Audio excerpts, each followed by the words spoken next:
kembali lagi di YouTube Bimbel Chief. Pada video kali ini kita akan membahas mengenai pengelompokan bahan kimia dan juga keselamatan kerja di dalam laboratorium. Pada video sebelumnya kan kita sudah membahas alat-alat apa saja sih yang ada di dalam laboratorium kimia.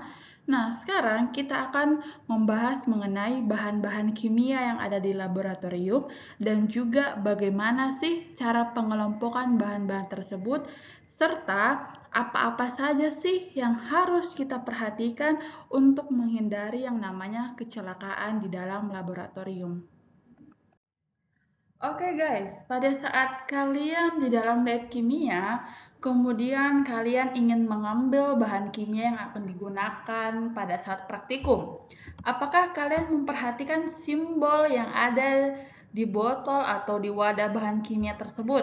Contoh yang ada pada gambar, simbol yang ada itu ialah tanda silang. Ataupun pada botol ini simbol yang ada itu ialah gambar api dan juga gambar tengkorak. Apakah kalian pernah memperhatikannya? Kalaupun kalian memperhatikan ataupun kalau misalnya kalian melihat ada simbol-simbol seperti ini, apakah kalian mengetahui artinya? Kalau kalian belum mengetahui artinya, mari kita bahas bersama-sama. Oke guys, simbol pertama yang akan kita bahas berupa gambar api. Kalau kalian melihat simbol ini, maka bahan kimia tersebut bersifat flammable atau mudah terbakar. Bahan kimia yang mudah terbakar terbagi lagi atas dua jenis, yaitu extremely flammable dan juga highly flammable. Extremely flammable atau biasa juga bahan kimia yang sangat mudah sekali untuk terbakar, itu bahan kimia yang memiliki titik nyala 0 derajat Celcius atau di bawah 0 derajat Celcius. Contohnya ialah propana dan diethyl ether. Sedangkan untuk bahan kimia yang highly flammable atau bahan kimia yang mudah terbakar, yaitu bahan kimia yang memiliki titik nyala dengan rentang 0 sampai 21 derajat Celcius atau bisa dibilang titik nyalanya itu di bawah 21 derajat Celcius. Contohnya ialah logam natrium dan juga aseton. Simbol selanjutnya berupa huruf O, kemudian ada gambar api di atasnya, itu artinya bahan kimia tersebut oxidizing atau mudah teroksidasi. Bahan kimia yang mudah teroksidasi ialah bahan kimia yang dapat melepaskan panas dan juga dapat memicu api ketika bereaksi dengan bahan kimia lainnya. Contohnya ialah hidrogen peroksida, aseton, dan juga kalium perklorat. Simbol selanjutnya ialah gambar tengkorak. Kalau kalian menemukan wadah atau tempat bahan kimia dengan simbol seperti ini, itu artinya bahan kimia tersebut bersifat toksik atau beracun. Bahan kimia yang tergolong atau yang masuk dengan kategori toksik atau beracun ialah merkuri, klorin, gas asam sulfida, dan juga fenol. Simbol selanjutnya itu kalau kalian menemukan simbol seperti ini, artinya bahan kimia tersebut bersifat korosif. Bahan kimia yang bersifat korosif artinya bahan kimia tersebut selain dapat menyebabkan karat pada logam, bahan kimia tersebut juga dapat merusak jaringan tubuh jika kalian bersentuhan langsung dengan bahan kimia tersebut. Contohnya ialah asam asetat dan juga aluminium klorida. Nah guys, kalau misalnya kalian menemukan simbol seperti ini pada wadah bahan kimia kalian, artinya bahan kimia tersebut bersifat eksplosif atau mudah meledak. Ledakan yang terjadi bisa saja karena benturan, pemanasan, pukulan, gesekan, ataupun reaksi dengan bahan kimia yang lainnya. Contoh bahan kimia yang mudah meledak ialah TNT atau trinitrotoluena, amonium nitrat, dan juga toluena. Toluena sendiri merupakan bahan dasar untuk membuat TNT. Simbol selanjutnya ialah environmental hazard atau berbahaya bagi lingkungan. Ketika bahan kimia ini bisa sampai masuk ke lingkungan, maka dapat berakibat rusaknya ekosistem yang ada di sekitarnya. Contoh bahan kimia yang dapat merusak ekosistem atau lingkungan ialah tributil timaklorida dan juga tetraklorometan. Nah, kalau kalian menemukan simbol seperti ini, itu artinya biohazard atau bahaya biologis. suatu mikroorganisme yang berpotensi merusak atau bahkan membunuh organisme hidup lainnya. Simbol seperti ini, simbol biohazard ini biasanya paling sering ditemukan di lab biokimia rumah sakit, di mana para ahli biokimia melakukan analisis terhadap sampel yang berasal dari pasien rumah sakit. Contoh-contoh yang masuk ke dalam bahaya biologis itu adalah virus, bakteri berbahaya, atau mikroorganisme beracun dan juga menular. Simbol selanjutnya ialah radioaktif. Radioaktif itu ialah bahan kimia yang dapat memancarkan radiasi spontan. Contohnya ialah uranium, polonium, dan juga thorium. Oke guys, kalau kalian melihat simbol seperti ini, simbol tanda seru pada bahan kimia kalian, itu artinya bahan kimia tersebut bersifat iritan atau menyebabkan iritasi. Bahan kimia yang menyebabkan iritasi ialah bahan kimia yang bisa menyebabkan inflamasi atau peradangan jika kalian kontak langsung dengan kulit ataupun juga dengan selaput lendir. Contohnya ialah amonia, kloroform, dan juga belerang dioksida.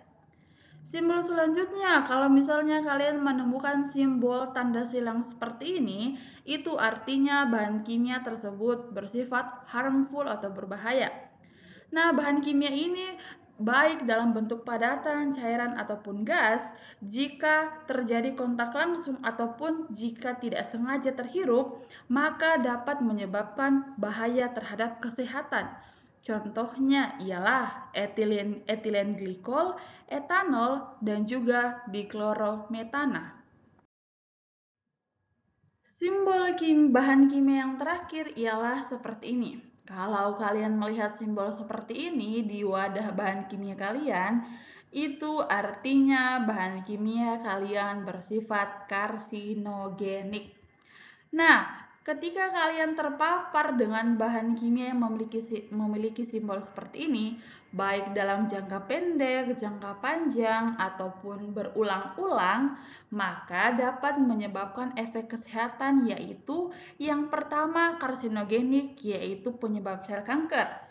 Efek kesehatan yang kedua itu teratogenik, yaitu sifat bahan yang dapat mempengaruhi pembentukan dan pertumbuhan embrio. Efek kesehatan yang ketiga itu mutagenik, yaitu sifat bahan yang menyebabkan perubahan kromosom sehingga berdampak pada perubahan genetika. Efek kesehatan yang keempat ialah toksisitas sistemik terhadap organ spesifik ataupun terhadap sistem reproduksi. Dan efek kesehatan yang terakhir ialah gangguan saluran pernafasan. Contoh bahan kimia yang bersifat karsinogenik ialah asbestos, bensidin, senyawa nikel, dan juga vinil klorida. Selain mempelajari mengenai simbol-simbol bahan kimia, kalian juga harus mempelajari keselamatan kerja selama di dalam lab. Kenapa? Supaya terhindar dari kecelakaan kerja di dalam lab ataupun terhindar dari hal-hal yang tidak diinginkan. Apa saja sih keselamatan kerja di dalam lab? Yang pertama ialah kalian harus memastikan bahwa kalian sudah membaca dan memahami dengan baik langkah-langkah percobaan yang akan kalian praktikumkan. Kenapa? Karena kalau kalian tidak memahami dengan baik apa yang ingin kalian praktikumkan, maka kalian akan kebingungan ketika di dalam lab dan bisa saja terjadi hal-hal yang tidak diinginkan. Keselamatan kerja yang kedua ialah kalian wajib menggunakan peralatan pelindung diri yang lengkap sebelum masuk lab. Apa saja sih yang termasuk ke dalam peralatan pelindung diri? Yang pertama ada namanya jas lab. Ini kalian harus gunakan sebelum masuk ke dalam lab dan juga harus kalian kancing. Jangan dibiarkan terbuka ketika kalian menggunakannya. Apa fungsinya? Fungsinya ialah untuk melindungi pakaian kalian ketika ada bahan kimia yang tumpah. Jadi misalnya ada bahan kimia yang tidak sengaja tumpah, jadi bukan pakaian kalian yang langsung kena bahan kimia tersebut, melainkan jas lab kalian. Oke, selanjutnya ada namanya sarung tangan. Ini juga wajib kalian gunakan. Terus ada juga namanya masker. Kalian boleh menggunakan masker yang seperti ini tapi bahannya harus agak tebal, ataupun kalau mau yang lebih safety-nya kalian boleh menggunakan yang namanya respirator. Oke, kemudian selanjutnya yang termasuk ke dalam peralatan pelindung diri ialah kacamata pengaman. Dan yang terakhir, ketika kalian melakukan percobaan di lab, kalian wajib menggunakan sepatu tertutup. Jadi penggunaan sendal ataupun sepatu sendal itu dilarang selama kalian berada di dalam lab. Keselamatan kerja yang ketiga ialah bagi wanita yang berambut panjang, kalian diwajibkan untuk mengikat rambut sebelum memasuki lab. Keselamatan kerja yang keempat, kalian dilarang makan dan minum di dalam lab. Kalaupun kalian ingin makan atau minum, kalian harus keluar dari dalam lab, kemudian kalian boleh makan atau minum di luar lab. Keselamatan kerja yang kelima yaitu kalian hanya boleh meletakkan alat kimia yang digunakan di atas meja praktikum. Jadi alat kimia yang kalian tidak gunakan ya jangan ditaruh di atas meja praktikum.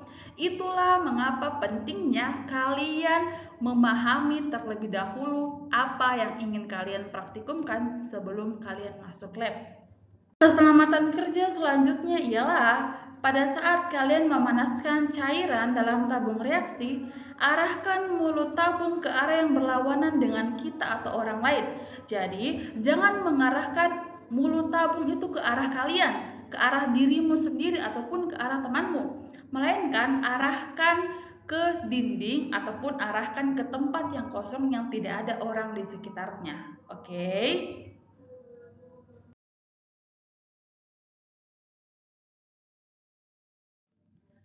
Keselamatan kerja selanjutnya ialah ketika kalian diminta untuk mencium bau gas yang timbul, kalian tidak boleh menciumnya secara langsung, melainkan dengan cara mengipas dengan tangan ke arah hidung hingga baunya tercium. Keselamatan kerja selanjutnya ialah jika terjadi kecelakaan di lab seperti alat kimia yang kalian gunakan itu pecah, jangan mengambil tindakan sendiri, melainkan segera memberitahu kepada guru pembimbing ataupun kepada petugas lab. Oke, keselamatan kerja yang selanjutnya ialah ketika kalian selesai melakukan praktikum, selalu biasakan untuk mencuci tangan dengan sabun dan air bersih. Selain itu, kalian juga perlu menjaga kebersihan meja praktikum dan juga kebersihan di dalam lab. Yang terakhir, jika kalian terkena bahan kimia, jangan menggaruknya. Kenapa? Karena itu bisa mengakibatkan bahan kimia itu terkena anggota badan kalian yang lain. Tetapi segera beritahu kepada guru pembimbing atau kepada petugas lab. Sekian untuk video kali ini, sampai bertemu di video selanjutnya.